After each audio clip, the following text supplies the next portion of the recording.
Xatolar kerak deb o'ylaysizmi hayot? Hozirgi pokoleniyaga mazza deyman-da. Biladi qayerga oyoq bosishni. Biz bilmaganmiz. Bizlar yiqilaverib. Sen katta narsa xohlayapsanmi? Evaziga nima berasan? Nima bera olasan? Parizoda bilan kontraktingiz necha yilga? O'zi kirib kelib qolgan. Ha. 13 yil oldin aytaylik ochganimga hali 1 yil bo'lmaganida kelgan bu qiz. Bitta ikkita injiqligidan keyin Injiq klient kuchini o'stiradi. Undan qo'rqish kerak emas. Uni quchoq ochib kutib olish kerak.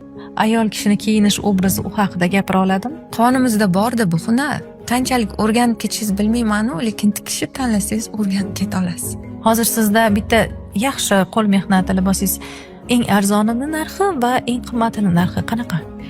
Xohlaganingizgacha, chegarasi yo'q. Endi tushunyapman xo'jayiningiz nimaga sizni biznesingizga qo'shilganlarini.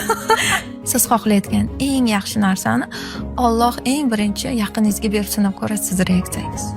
Bitta vaziyatga ikki xil nazar. Xohla buni tanla, bunda ham barakaga erishasiz. Xohlasangiz ertalabdan kechgacha hammaga negativ yozib, kommentariyda yozib, qarg'ab o'tir, tanla, shunga yarashasini olasan. Ra'no Mo'minova YouTube kanalida. Vaqt qadri kuzatib boring.